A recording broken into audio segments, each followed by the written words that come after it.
Hey guys, and welcome to the Garage Athlete Show. We're on episode 73. It's myself and Rachel Smith this week.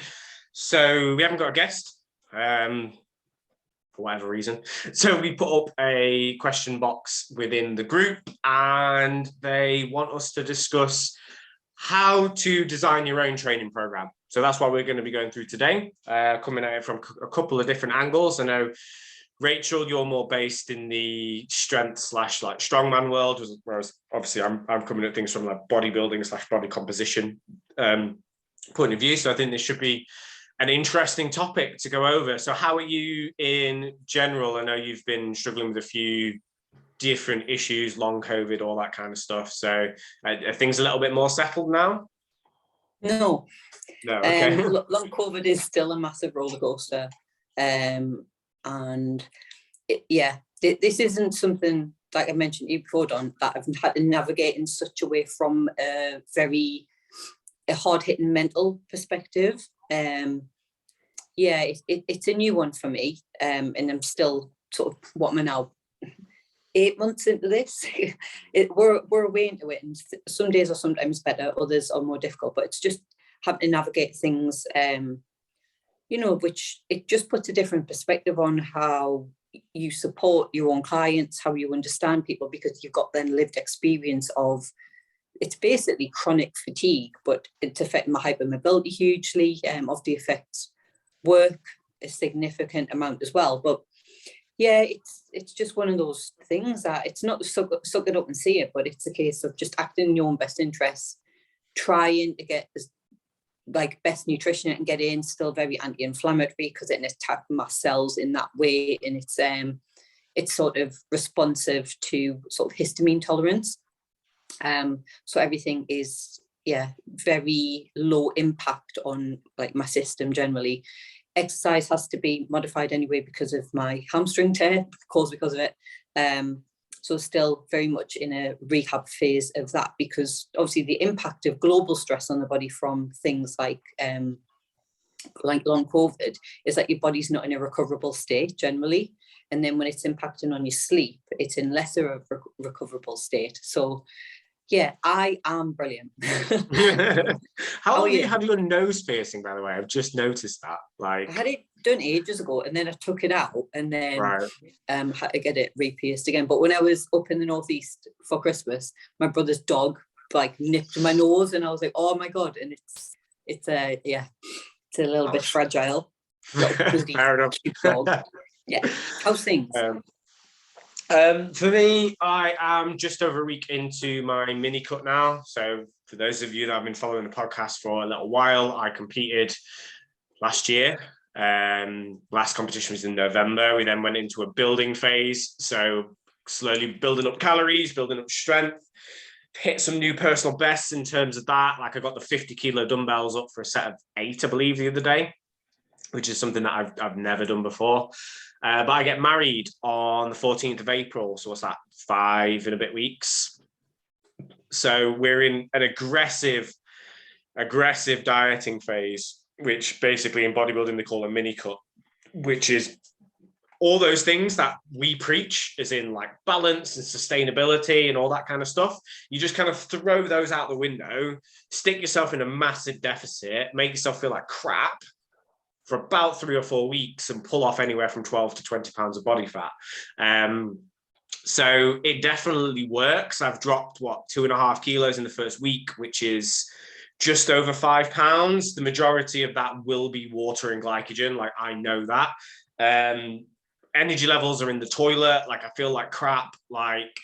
And it's just a bit of an insight into when people do these crash diets, like why they fail at them, because I feel awful. And for me, I know that I'm only going to be feeling this way for say 3 or 4 weeks. So I can deal with it because there's an end date, and I know there's an end date, but I don't have an emotional attachment to food.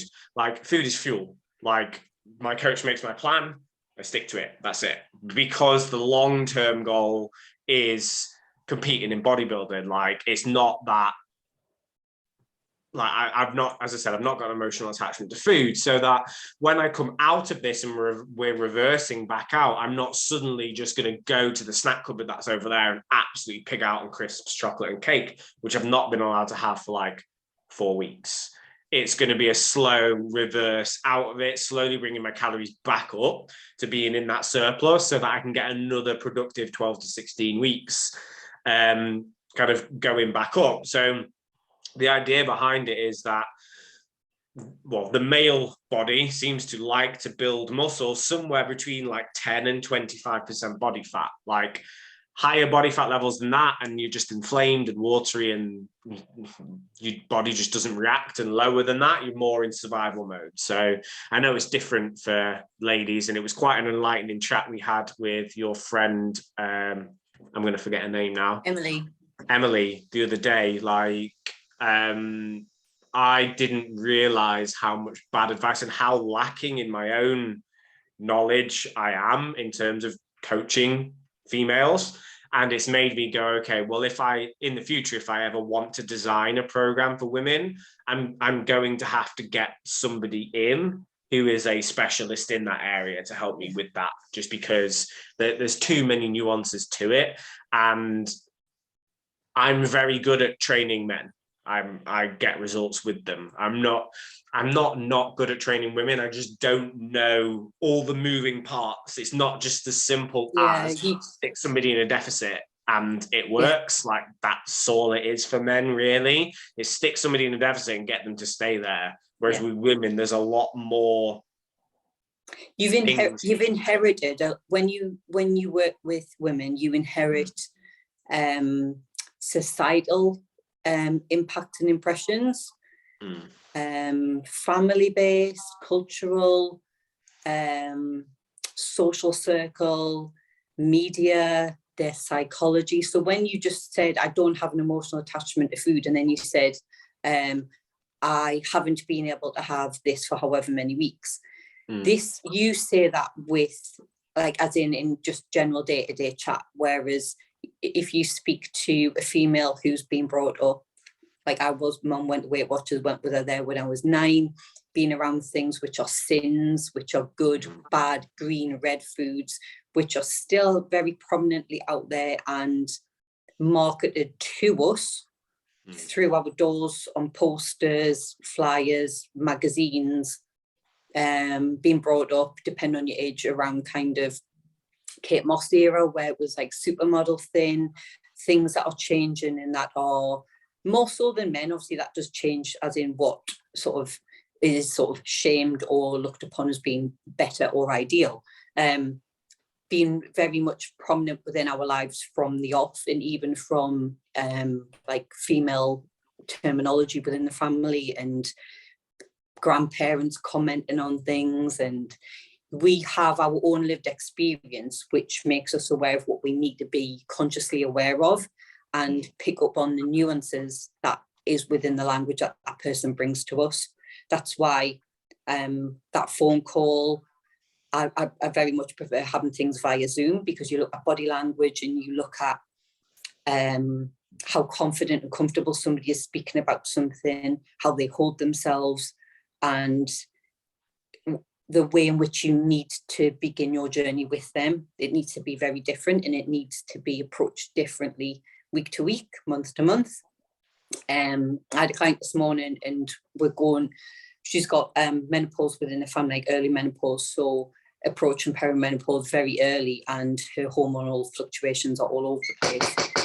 So we've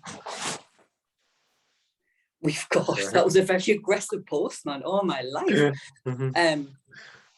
I think he's delivering. Is he delivering something for me? You keep talking, I need to answer my door. Sorry, John. So the subject we're going to be looking at today is the main subject. It's probably going to be the title of this one, actually, is how to build your training program. So a lot of people, when they're starting to think about building a training program, go straight in and go, right, they'll go to a forum, they'll go to a group, and they'll go, guys, what's the best training program? And it's it's the answer is it depends. So like you need to ask yourself, like, well, number one, what are my goals? Like, what do I want to achieve? Is it I want to get stronger, as in maximal strength? So more like powerlifting, strongman, being able to lift as big a load as possible. Is it I want to build muscle, like exclusively build muscle? So more like your bodybuilding, body composition sort of thing. Is it I just want to look and feel better?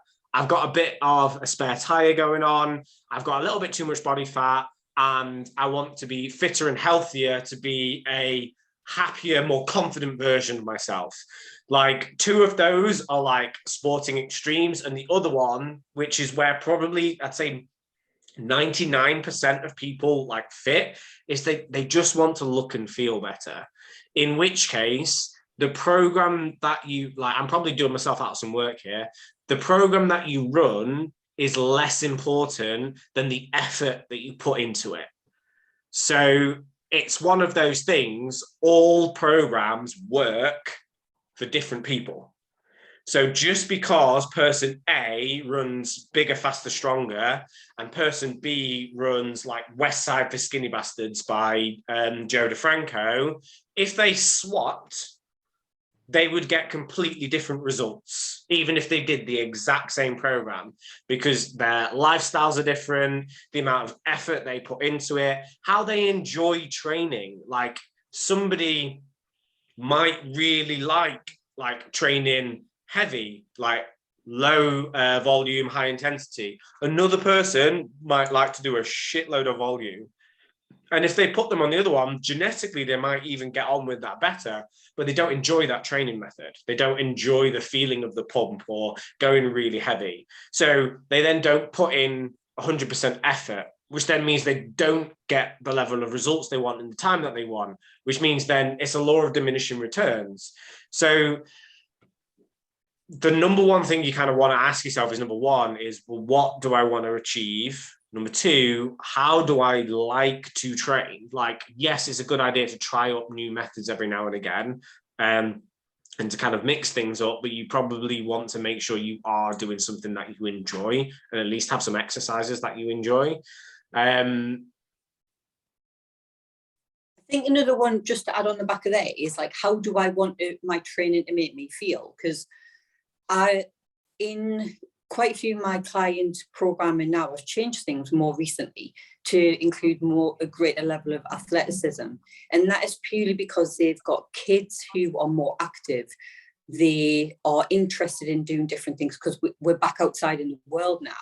And they've been restricted to sort of what they've been able to do, even including over the winter. So we've got more kind of fun-based things in there, which you might go to a class and do, but on your own, would you really do? But in like programming at home, like just to get the body moving in different planes to re-energize it as well, because exercise and movement puts your body in a physical and mental state, and one can support the other and vice versa, but one can also take away from the other as well. Like if you enjoy feeling sore and limb heavy following all your training, cool, that's for you.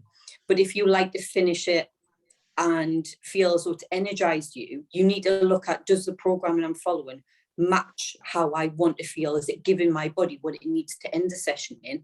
Like, I hate the term and use of like finishers, but if they're programmed effectively for CV reasons and it matches all the movements that they've gone on within the session, as in you've done a lot of fucking up of your body in the session, can we do some unfucking in, like through different planes, through different breathing modalities?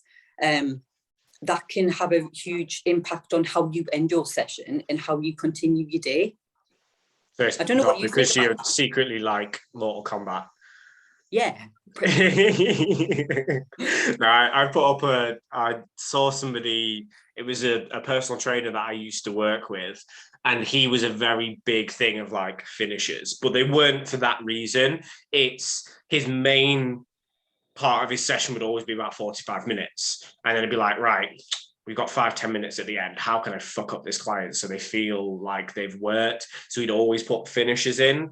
So like I'd seen like he'd posted one of these like workout finishes that had like nothing to do with what the client wanted to do. So then I put out a post on Instagram just being about like it's not Mortal Kombat, like you don't need a finisher. I got so many DMs off that. Like it seems like people are doing them a lot. And like you said, it's what you see though, isn't it? Like you'll go into like CrossFit boxes or traditional gyms, and because for a lot of how we're programmed, it's like you've got to get a good sweat on to have had a good workout, and it's like you actually don't. And from a recoverable perspective, you probably benefit from just being able to train harder in the session, putting in CV and finisher type movements that are conducive to how you need to perform. Like, do you need to be working on getting your heart rate up more? Okay, cool, they serve a purpose, but how you get your heart rate up needs to be what your body needs, not just a way of expending energy, because if it makes you feel like shit after, it hasn't really given you what you need. So if anybody wants a way to get their heart rate up, try like heavy sets of 20 hack squats. That will get your heart rate up. Like that's just been put in my program recently. No, I'm not using hack squats. I'm using a pendulum squat. Have you ever used a pendulum squat machine? Yes, and then when you go to do that last rep and you're stuck in the air and you're like, can't drop it, but I can't move. Where do I go? What do I do? You stop breathing. You're like, okay. And then I think the first time you kind of fail a rep, because it's a different position you've ever been in. Like even to a hack, like the setup's completely different and like the loading, and then you're in this like limbo of I can't move, but I can't go that. Where do I go? Yeah, I've added a medium-sized resistance band on it as well, which just my quads are fried at the end of that, and literally I hooked it up, like wobbled out of it because I was recording it as well. Like I'd wobble over to the over to the camera to switch it off and then just like collapse on the bench. And my coach was just like, yeah, that's how like intense we want them, because I'm only doing one like day a week at the moment. But yeah, it was brutal. But yeah, that definitely kind of gets your heart rate up there. So going back to the original question in terms of programming and how to like build your own programs, we've mentioned like what are the goals, like how do you enjoy training, and what do you what do you want to feel like at the back end of it? And then another question you need to be asking yourself is also how many days a week can I do this consistently? Like if you know hand on heart that you can only get 3 days a week in, trying to run a 5-day program where you do Monday is International Chest Day, Tuesday is like a pull session, Wednesday is shoulders, and then there's always legs on a Friday, but you always miss Tuesdays and Fridays. So you miss like your back and your leg session. Like that's not going to be conducive towards your goals, because you're going to end up with injuries, you're going to end up with more muscle imbalances because you're not able to keep to a schedule with it. Whereas if you know, right, Mondays, Wednesdays, and Thursdays, and then are the best days for me to train, you would build a program that's going to be around that. Like you can do. So if that was the case for me, if you could train Mondays, Wednesdays, and Thursdays, it'd be like a full body day on a Monday, maybe an upper body day on a Wednesday and a lower body day on a Thursday, or something around that, so that it's right, I'm hitting all the muscle groups twice a week. You've still then got room in there, so if you then get an extra day, you can throw in some extra bits that you want to work on. So if you want to work on your arms or your abs or whatever it is, if you can get an extra session in, you could always throw in some extras with that. But I think it's a really, really important thing that a lot of people don't think about first. They go to the program and they go, right, well, this program's 4 days a week, so I have to train 4 days a week. Whereas actually, if that program is 4 days a week and you can only train 3 days a week, one system that I utilize with clients is, right, so you've got day 1, 2, 3, and 4, but I can only train 3 days a week. So week 1, you'd do 1, 2, 3. Week 2, it'd be 4, 1, 2. Week 3 would be 3, 4, 1. So if you ran that program for 8 weeks, 4 sessions a week. That's going to be 36 sessions, I think. Yeah, quick maths. So rather than it lasting 8 weeks if you're doing 4 sessions a week, it might last 12 weeks if you're only doing 3 sessions a week. You've still done the same amount of work. You've just got to run that program for longer. And it means you're not then missing out bits from it. So there's always ways you can work around it if you're limited on time.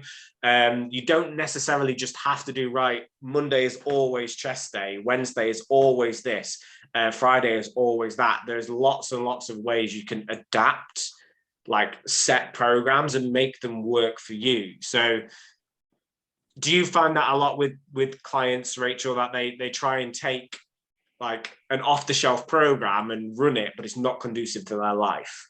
People have done that before, and it's just that re-education that the programming that's presented to you isn't your program. You make it work for you. So that 4-day week isn't your 4-day week. That's your 1+1 session, and you just run it like that. Like I have a few programs at the moment where I'll run exhalation based, inhalation based, and then a mixed session, and that's purely because of the way in which the movements set you up and sort of the breathing mechanics behind them as well, in terms of sort of how you load and where tension's placed.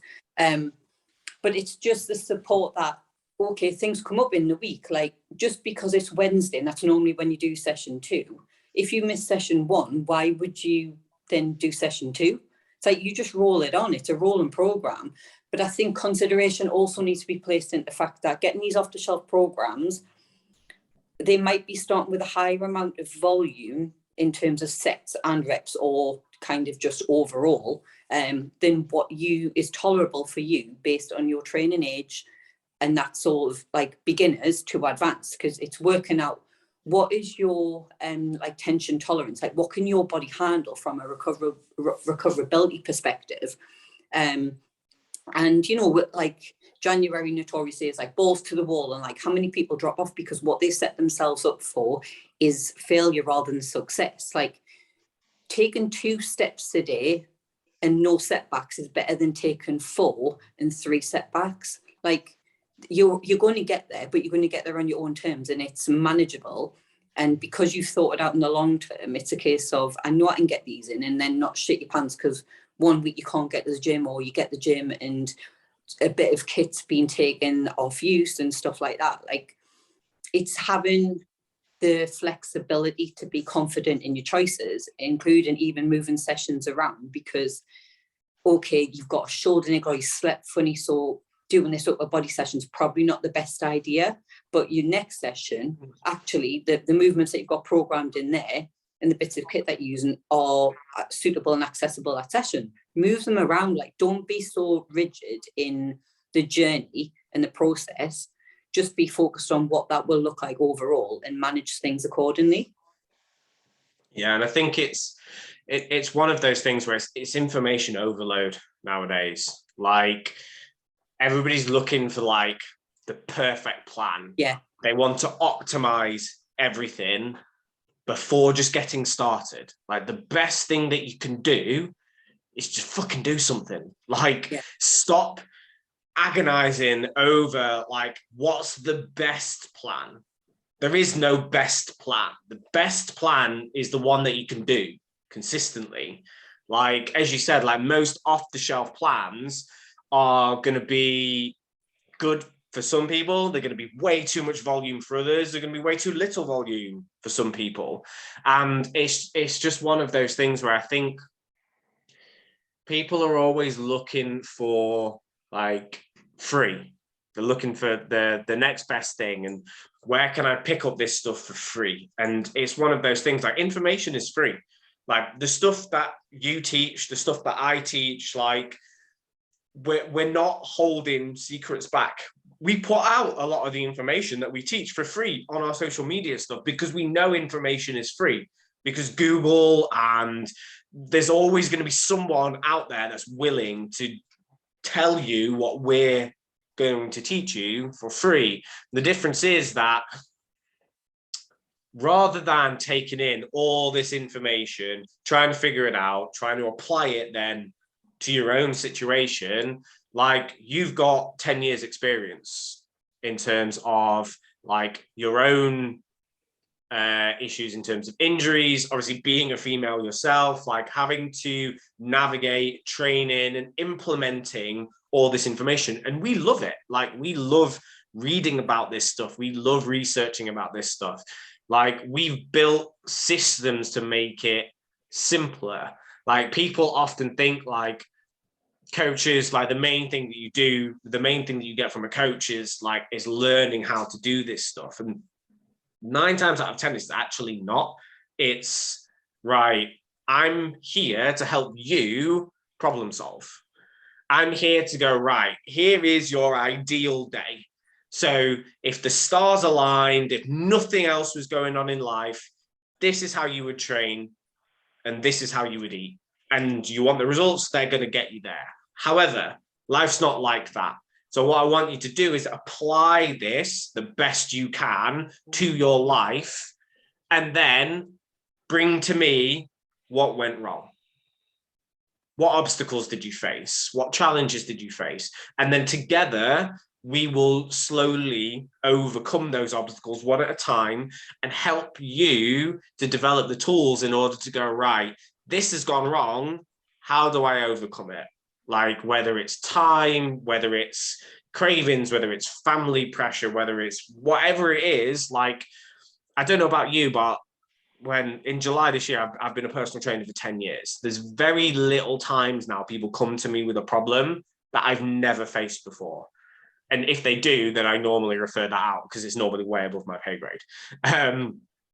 But for me now, it's solving problems. It's helping people help themselves. And that's why when I kind of explain kind of like what coaching is, it's not just, right, here's your training program, here's your nutrition. It's, right, let me help you to help yourself. And that's why it's an investment in yourself so that you can figure these problems out on your own. Yeah, I've always want to know what people have done historically in their training, say like, what programs have you run? Like, what were you doing before? Have you got any videos and this, that, and the other? Because they're coming to you from their lived experience. And we need to take that into consideration because you don't want to give somebody something that's completely alien. You've got to help them make them feel comfortable. You don't want to change too many things. However, if I've got someone who'll come to me and say, I've run this program, I did this other one, and I'll be like, okay, why have you gone program to program? Like, tell me why you didn't stick with one. And they'll say, I got bored, or this always give me like a problem. Like I've had a back injury since whatever, and I kept getting problems, niggles, everything when I ran this program. So that in bringing that information to you, you then find out kind of what their needs are as a client and sort of what their programming needs to look like. And a lot of it is just, a lot can be kind of like weaning off. So it's a case of not being married to exercises. It's a case of let's find the version of that exercise. Let's find the version of that loading that your body can handle, it can tolerate. And then let's also look at why these other movements have caused problems in the past.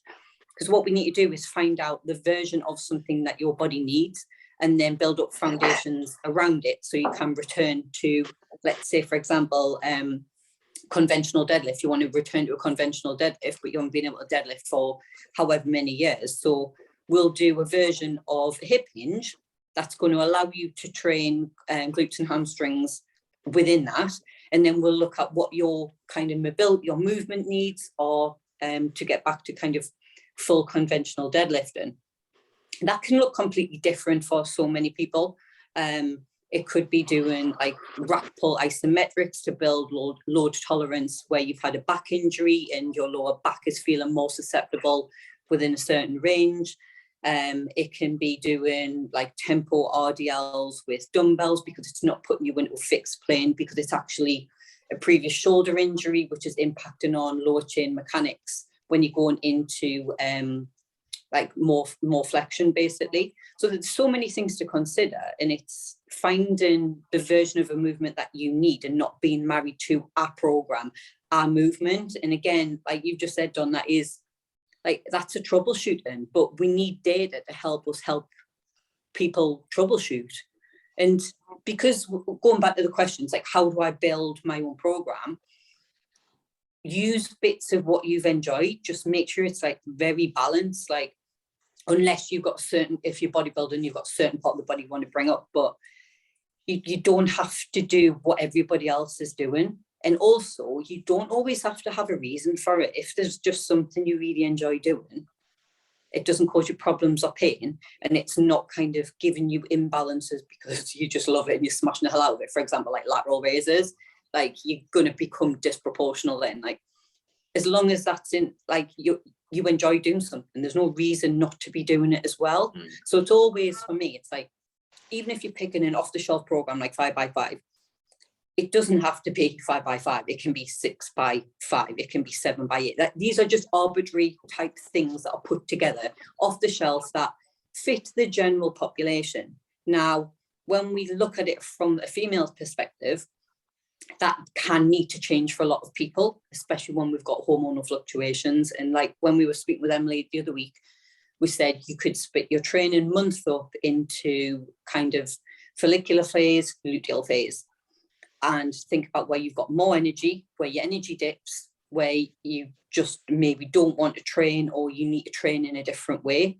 And for example, a lot of my clients have maybe a 4-day training week, and then they've got a body weight session, and then they've got a mixed session. So they know that if they go into a session and their lower back isn't great around this period, they don't need to ring me and be like, oh, I can't train, what can I do? Whatever. We've already troubleshooted it for that week. So you've got kind of your late luteal phase where your lower back tolerance is really poor. Like you just can't handle much. So we don't have any hip hinging going on there. But then when you're not, like, for example, 2 weeks later, you are hip hinging and you're pushing your numbers up from where you were the few weeks previously, or you then go, well, I've got a body weight session here to do, which I can still progress from the last time I did it. You've just got to collect the data, and you've just got to listen to what your body needs, but still push it hard enough to see changes and results. But that's why I love like pen and paper journaling, like having a physical logbook over an app, because flicking back through things, have you recorded like what your sleep was like? Have you recorded what your nutrition was like to help give you that fuller picture? Because that goes in hand with your training. You can have the best training program in the world, but if at the start you didn't get on top of like good sleep hygiene, you're still out drinking heavily every weekend, few nights a week, your nutrition isn't more stable. And what I mean by that is, yeah, we can play around with calories. Like we did that for a few guys on our transformation groups last summer. But the people who have the best results tend to be the people who keep very similar calorie intakes day to day, because it's giving your body the food to fuel training and also to recover from it. So you're physiologically, from a nutritional standpoint, better day to day, rather than having to pick up from where you've had a deficit and then you're going into a heavy leg session. Like things have to complement each other. So on that note, I've got about 5 of these logbooks from our transformation program from last year. So to anybody who has managed to listen to this so far, if you go on to whatever you are listening to this on, whether it's Spotify, iTunes, whatever it is, give us a 5-star review and screenshot it and ping it across to the Garage Athlete Show Instagram account. By a week after this drops, it should, I'm hopefully going to get this to drop on Friday. So that'll be what, Friday the 11th, it should come out. So by Friday the 18th, I will then pick a winner from the best, well, our favorite kind of like review. And I will send you guys a written logbook completely for free. I'll probably just DM you for your address. So there you go. If you need a written logbook, then just give us a 5-star review and we'll get one sent out to you, because Rachel has said how awesome they are.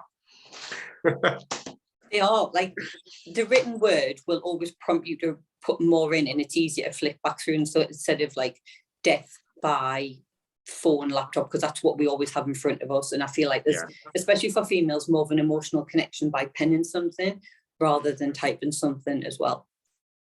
Yeah, I think I've gone back to a physical logbook in terms of like my training, especially when I'm at the gym in Newark. So I train at a gym in Newark. So because I'm quite in the garage, I've got whiteboards.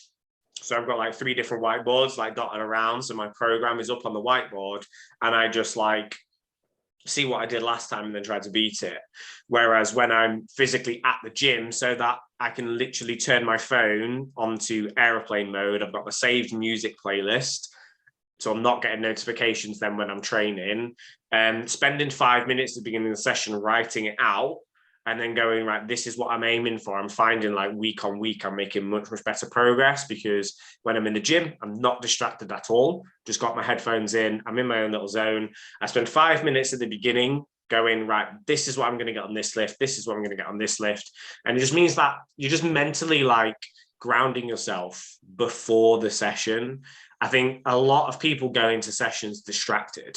They are texting people between sets. They're trying to do Instagram, whatever it is. Whereas actually that hour that you're in the gym might only be 45 minutes if you weren't dicking around between sets. You might be actually taking 60 seconds rest in between your sets rather than 3 to 5 minutes sort of thing. If you're a power lifter and you need to be taking 3 to 5 minutes set rest, then yes. The average person in the gym doesn't. And they also don't need to be spending an hour and a half, 2 hours in the gym when they could probably get away with 45 minutes to an hour in there as well.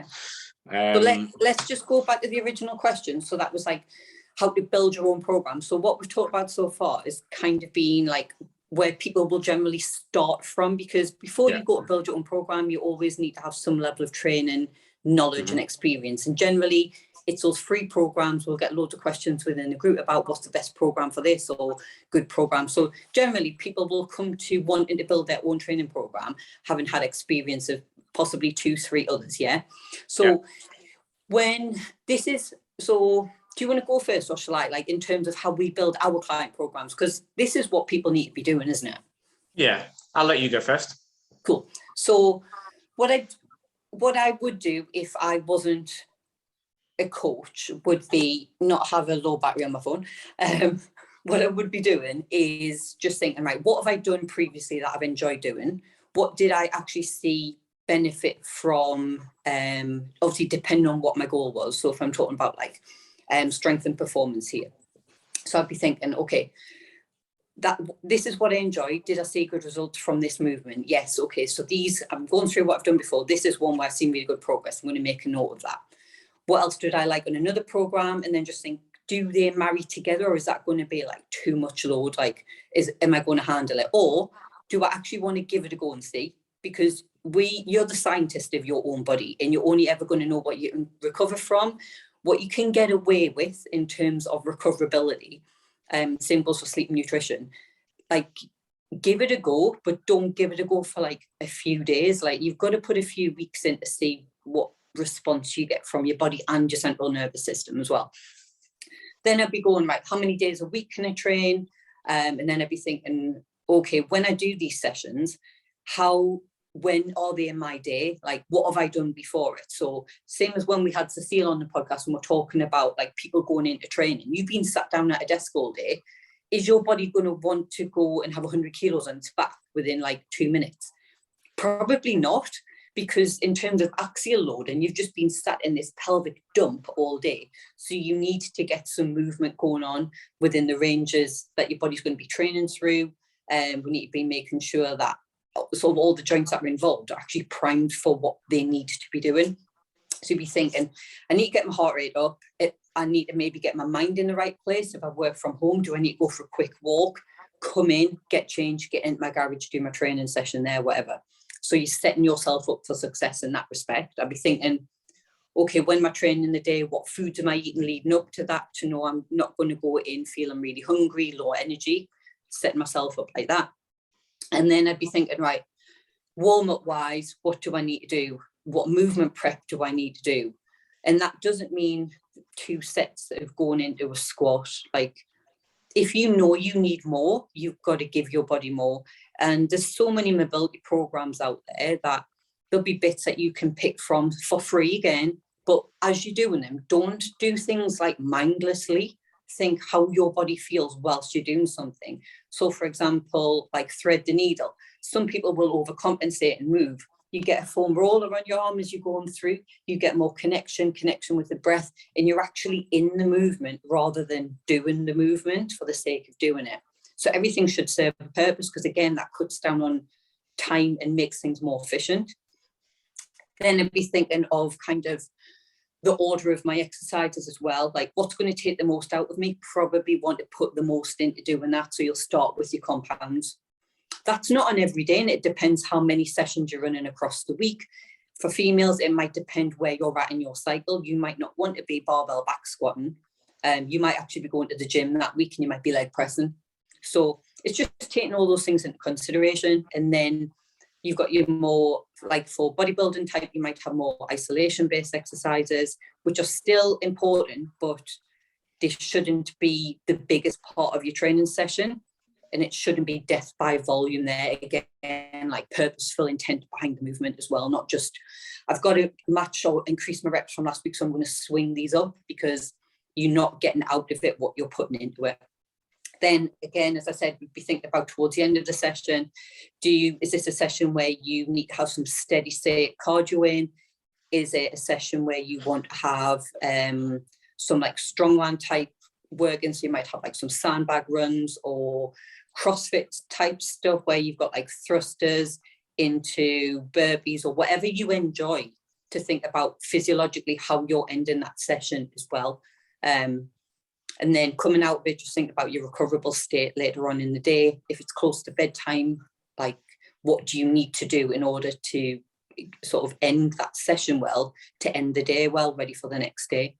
And then across the week, as we've talked about, making sure things are kind of managed and well matched. You just be looking at the exercises you've programmed, and have you got your horizontal pull, horizontal push, vertical pull, vertical push? If you've got hinges in there, if you've got versions of squats in there, and not avoiding a movement because it causes you pain. Think about the exercise selection that can give you that movement. Like, there's so many different types of squats you can do. There's so many different types of deadlifts you can do. Not being married to one will give you greater success overall. What are your thoughts around that? Because I have just kind of whizzed around it all. So I'm going to kind of come at this from a slightly different way. So I'm just going to paint like my average client avatar and what I would normally do if then I was then sitting down and building their program. So my average client avatar is someone that's going to be maybe 30 years old. They trained a lot when they were younger. Life's kind of like taken over and they've got a little bit too much body fat. They want to drop body fat and build muscle. So I get the most success generally if people have got the time for about a four-day training week. So it's normally Monday, Tuesday, Wednesday off, Thursday, Friday, weekend off, because weekend's family time, and that means they can have 2 upper body and 2 lower body sessions in there. In terms of exercise selection and movement patterns, most people that come to me are quite sedentary. So they're in office jobs, they're sat a lot during the day. So our number one kind of goal, especially off the first program, is going to be addressing the overemphasis most people have on the muscles at the front compared to the back, and how stiff and immobile their hips are going to be. So dropping somebody straight in and doing like barbell back squats and things like that's probably not going to be that good for them in the kind of longer term if they want to run this program for a kind of like a long time. So the first thing I'll normally do is, in terms of ratios of pulls to pushes, I'll have like twice as many pulls as pushes in the first program. And most of those pulls are going to be through the horizontal plane. So we're concentrating on pulling those shoulder blades back and improving posture, because again, a lot of people are sat and curved like most of the day. So scapular retraction, lots of mobility work in terms of like rotator cuff, band pull aparts, face pulls, all that kind of stuff, everything that's pulling the shoulders back, just because I find if people go straight into lots of pushing, they then get shoulder issues within a few months. In terms of the lower body stuff, I actually have started putting some isolation work now before the compound work. And that's just, again, because I tend to be working with people that are a little bit sedentary, their knees, their hips, their ankles, the mobility around those joints tends to be a little bit off is the nice way to put it. They haven't been doing these movements. So we'll do things like leg extensions, leg curls, like some calf work, like before going into the main variation, which will normally be, especially on the first program, either some sort of squat, so a goblet squat or a box squat, and then also some sort of leg press. And I will always get them to send me a video of their leg press. And people love to take their leg presses way too far, way past their active range, and then wonder why their lower back is in bits. I also, on every single like program, especially the first one, will program like Bulgarian split squats. Like most people need to be doing some unilateral work, and even just body weight Bulgarian split squats, it's going to be focusing on lengthening that hip flexor, strengthening the glute, the hamstring, and the quad on that front leg. And everyone always hates me on that first program because their legs are in bits. However, by the time we're on to rotation 2 or 3, they're noticing things like, oh, that knee pain that I was having when I was squatting, that's just suddenly disappeared. And 9 times out of 10, it's because we've loosened off that hip flexor by having that Bulgarian split squat kind of in there. So yeah, I used to always do like my big compound exercises first, and I've just found from working with people that actually doing a little bit of isolation work, especially some higher rep stuff. So I'm starting to favor rep ranges between like 12 and 20 on isolation work. Really, really helps to like increase the synovial fluid. And as much as you tell people to warm up properly, they don't. They just don't. They find it boring. So by having those things in there as exercises and also having like quite high rep ranges, it discourages them from going really, really heavy on them, because you can't do a set of 20 for like a really heavy weight. But it's really, really focusing on set rep number 1 and rep number 20 should look the same. So if your rep number 1 is great, like you're thinking, oh, you got a nice 3 or 4 second like eccentric, and reps 15 to 20 are just like banging them out, like you need to really, really focus on that and getting people to focus on their form, especially in the higher rep ranges. Like people think like the heavy stuff is hard, and it is hard, but getting your reps from 15 to 20 to look like 1 to 5, that takes some serious levels of concentration and keeping your head in it, as you said, not just moving the weight kind of like from A to B. So yeah, those are kind of my main considerations when kind of like programming with somebody at first. It's going to be more pulls than pushes, just because generally people need to be addressing that front back balance, and then unilateral work. So doing lots of dumbbell work, as well as like making sure that you've got some sort of lunges / split squats in there, especially kind of for the lower body. Then once people have gone through like the first like block of training, which one thing I wanted to mention is I think people jump around programs far too quickly. Like I've had people that have run programs, they've got to week 12 and they go, when are we changing? It's like, okay, are you still making progress in all those exercises? Yeah. Then why would we change? Like you've still got space to grow. And I think people forget that the first 6 weeks is very, very neurological in the changes. Like you're learning the movement patterns again, you're becoming more efficient at them again. And so the first 6 weeks is basically the muscle that you already have becoming more efficient. Like once you've passed that kind of 6 to 12 week mark, you've then got 6 weeks of growth. If you're more of an advanced lifter, then you may need to change your program at the 12-week mark. But for the average person that's going in the group, you can run a program from 16, 20, 24 weeks and still be making progress. And you also don't need to like change the entire program. If you've got like one or two movements that have stalled, why not just swap out those movements rather than like changing the entire program? And when you've got a program that's working really, really well and complements each other, maybe instead of doing a barbell back squat, you might switch to a front squat or a safety bar squat or a different variation, and things across the board are going to start moving again. I'm not sure if, I think we've agreed on a few points and kind of, what's the word? I take a different approach on others there.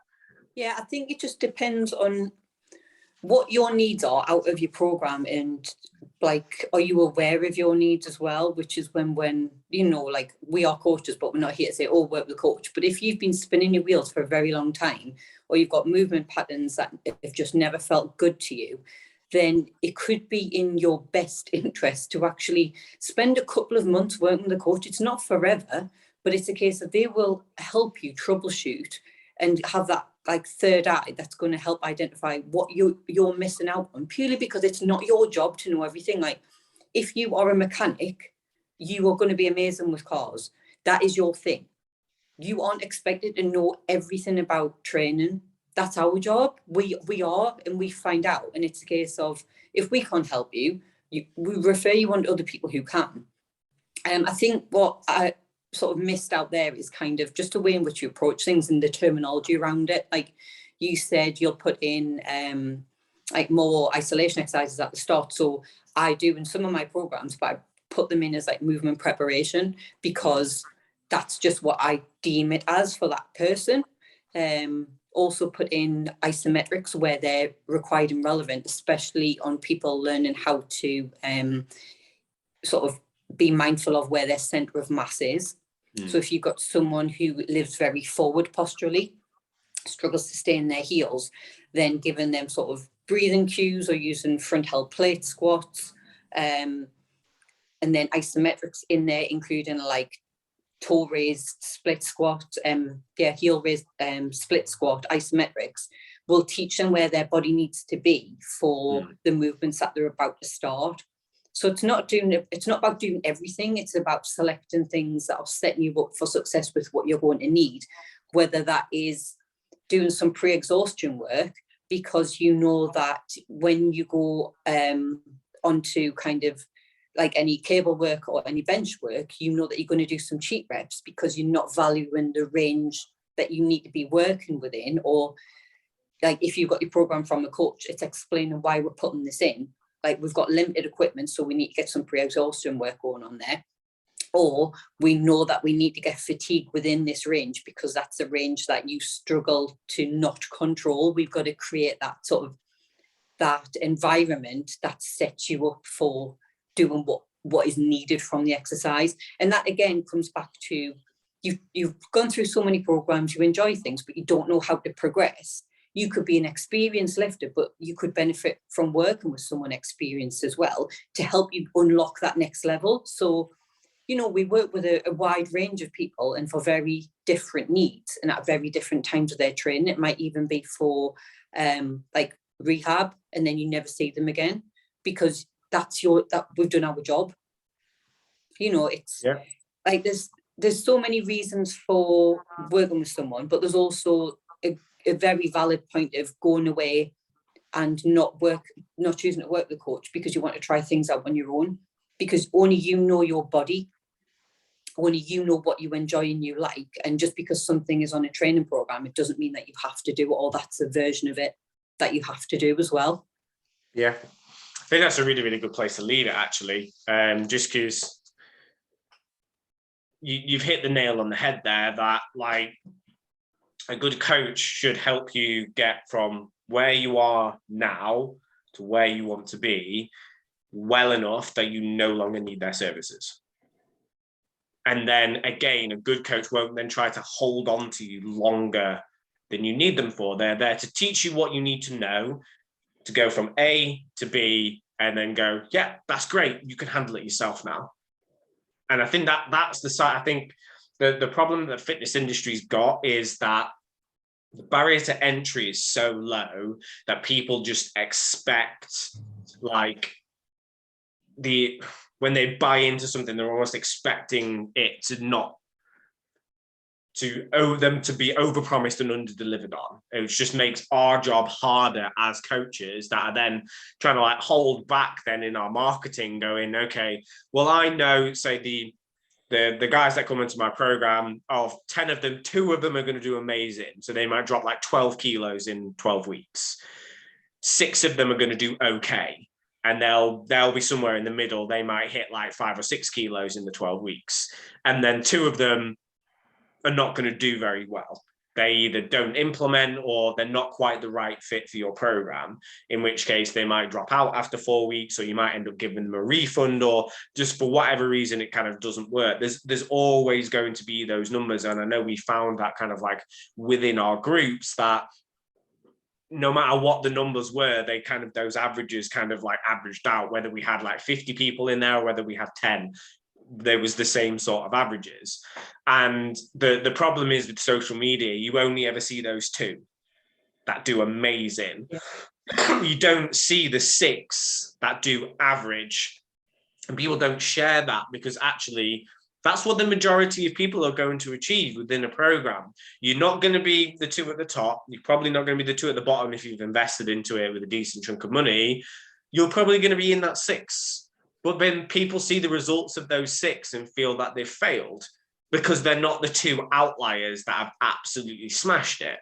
I think it's more about normalizing like those 6 in the middle and the results that they get, and that this thing called fitness it's a lifestyle, and it's not like crazy diets and not crazy before and after photos. Like, and always make sure that you speak to anyone that you're going to invest money into, like, for a little while. Like, if they try and jump you onto a sales call on the first sort of like interaction with them, maybe hold off and see if they come back to you and have conversations in the DMs, are willing to help you, are willing to give you their time, even if like it doesn't look like there's going to be a reward at the end. I know one of my guys that's training with me at the moment, we were back and forth in the DMs for somewhere between 12 and 18 months. He would send me a message once or twice a week for a year to 18 months. And because he was very concise, and he would ask questions rather than just it be open-ended and like, you know, the people that drop into your DMs and like, how do I lose body fat? And you're like, oh, right, I could go down a rabbit hole here. Whereas it'd be something specific, like, oh, I've been trying to do this and it's not working. What would you advise doing next? We're always going to be happy to sit there and have conversations with people like that, because we enjoy the subject. Like, there's 10,000 people on my Instagram. I can coach a maximum of 50 at a time. Like, am I just going to leave the other 9,950 people to kind of wing it? No, I'm probably going to speak to people, and I'm more than happy to kind of give my time away. And I think it surprises people when people are willing to do that, because they're so used to being sold to all the time. Somebody drops into your DM, they're like, oh, where's the sales pitch? And like, for me, it's not like that. I quite enjoy speaking to my audience. I enjoy speaking to people, getting to know people, because in a selfish way, when I get to know you and your problems, I can make better content for you as the person that I'm trying to target. And that means that more people that are going to pay me as a coach are going to come to me. So whether you want to become a client or not is irrelevant. I want to get to know you better so that I know your problems, how to solve them, so that I can help other people with those problems as well. Yeah, I'm exactly the same with things like that. And like, I'll do my like troubleshooting call giveaway each month, because for me, it's that lived experience. And obviously I'm getting a lot out of it with my NHS role in terms of what I'm doing there with pelvic health, but a lot of it is very similar levels of application. A lot of it is more in depth, in detail. But it's, you know, working and having conversations with more people just allow us to be better at the content that we put out there, which is not salesy, but is of use. And that is a fair point to just sort of finish on there, that the people who you might choose to get programming from or use free programs from, who are putting out that free content, have probably got more experience in having more conversations in coaching than the people who have just got photos of themselves or have just got programs to buy. Because we understand like real life and things get in the way and things are hard. And it's a case of, if there can be something out there that makes something a bit better for someone, or gives them a chance to try something without fear, or in a way that it can reduce an impact of an injury, like it's there, we're not hiding anything. And it's just the hope that people will see that and realize that there are other ways to do things rather than sort of the traditional programs that they're sold, or what is available out there for free. It's, you know, fitness and improvements need to be on your terms, but it needs to be on the terms of what your body needs as well. Perfect. So Rachel, I know you've got a new Instagram handle, etc. So where can people find you if they want to learn more about the stuff you've got going on?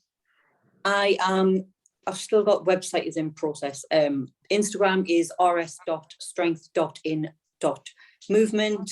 Facebook is the same as that, and the website is when it's not down.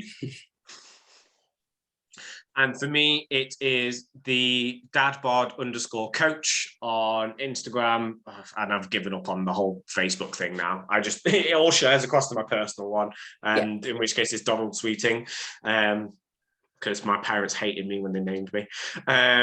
So yeah, it's been great to catch up. I'm hoping next week we'll have a guest. I'm going to do a bit of scouting in terms of getting a guest on. And if not, it'll probably be myself and you, or myself, or all three. Might even get all three of us on next week. But it's been great to catch up, Rach, and I will speak to you again later. Cool. Cheers, Don. Bye. No worries. Bye.